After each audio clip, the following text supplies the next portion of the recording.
EP 2เมื่อนี้เขาตื่นแต่4 โมงเช้าหลังจากนอนไปเพียงแต่2 ชั่วโมงทุกคนแล้วก็ต้องขี่รถจักรต่ออีกระยะทางเหลืออีกประมาณ 1,000 กิโลแต่ว่ามื้อนี้เขาสิแล่นแต่500 กิโลไปเดี๋ยวเขามาชมบรรยากาศระหว่างทางกันเลยทุกคนเช้ามื้อนี้เขาออกมาแต่5 โมงเช้าระหว่างทางของเช้ามื้อนี้อากาศดีเย็นสบายและนี่คือวันที่2ของการเดินทางเมื่อคืนนี้เฮาฮอดดานังกับ12 โมงกลางคืนแล้วอาบน้ำเก็บเครื่องพอดี1 โมงแล้วก็อย่างที่ทุกคนฮู้แล้วเนาะนอนบ่หลับก็ลิ้นโทรศัพท์ต่อเพื่อสินอนได้ก็เกือบ3 โมงแจ้งตื่นอีกทีหนึ่งป้า4 โมงเช้ามื้อนี้อากาศดีแฮงแสงอาทิตย์กำลังขึ้นมีหมอกจางๆมีน้ำค้างตามต้นเขาฟิลมันดีแฮงทุกคนจนลืมว่าอยากนอนเลยขับมาเรื่อยๆอ่ะก็เริ่มอีกแล้วบัดนี้เริ่มอยากนอนอีกแล้วแต่ก็เริ่มหิวแน่ก็เลยแวะกินข้าวต้มอยู่ข้างทางทุกคนอันนี้เฮาอยู่ที่แขวงกวางงายเฮาแวะกินข้าวเปียกข้าวเครื่องในทุกคนแต่ว่าอยู่นี่กินก็แปลกดีนะเฮาก็เคยกินเถื่อทำอิฐคือกันมันจะเป็นแผ่นแป้งกรอบเนาะมากินคู่กันหรือสิเอาแผ่นแป้งนี่ไปจุ่มน้ำก็ได้เนาะแล้วก็มาห่อผักกินเห็นคนแถวนี้เขากินกันกับเจ้าของร้านเพิ่นแนะนำให้กินแบบนั้นส่วนรสชาติอาหารก็จืดกว่า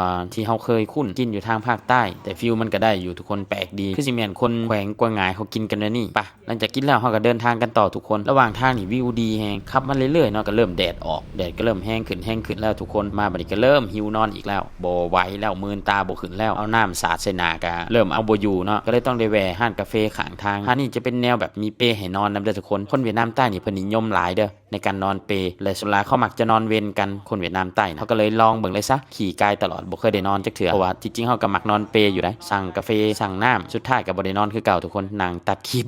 เพราะว่าทริปก่อนเฮายังตัดบ่แล้วเลยทุกคนทริปที่ว่าเฮาลงไปเวียดนามใต้23 วันจบจากทริปนี้ก่อนจังสิกลับไปตัดคลิปตัวนั้นพักหน่อยนึงแล้วก็เริ่มออกเดินทางกันไปต่อทุกคนตอนนี้เฮามาฮอดฟูเอียนแล้วและฟูเอียนนี่ก็เป็นอีกหนึ่งจุดที่มีพระอาทิตย์ขึ้นแบบงามแฮงทุกคนเป็นอีกจุดที่ว่าเป็นบ่อนหับแสงแรกของวันอยู่ประเทศเวียดนามเลยเวลาแสงตะเวนขึ้นบ่อนนี้จะเป็นบ่อนแรกของเวียดนามเลยที่ได้หับแสงของตะเวนเดี๋ยวเฮ็ดคลิปรีวิวให้เบิ่งอีกเทื่อเด้อทุกคนจากนั้นเฮาก็เดินทางต่อขึ้นภูอีก10 กิโลเดลกะก็คือภูกะเนาะทุกคนรอบก่อนเขาเคยผ่านมาแล้วทุกคนทริปเวียดนามใต้เฮาผ่านมาตอนนั้นเป็นกลางคืนบอกเลยว่าร้อนแฮงโคตรร้อนเลยขี่ไปนี่ขนลุกทางนี่มืดบ่มีรถจักคันขี่ไปเนี่ยขนลุกไปลุกตั้งแต่ตีนขึ้นฮอดหัวเลยนะแต่ว่ามื้อนี้มันมีแสงแน่เนาะมันก็เลยเบิ่งมีวิวกลายเป็นแบบโคตรงาม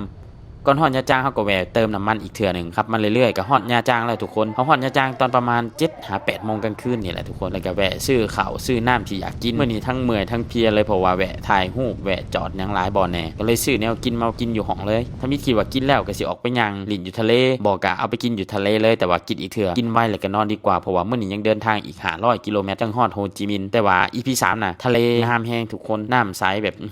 แจ่มแฮงฝากติดตาม EP 3หน่อยเด้อเจอกัน EP หน้าเด้อทุกคน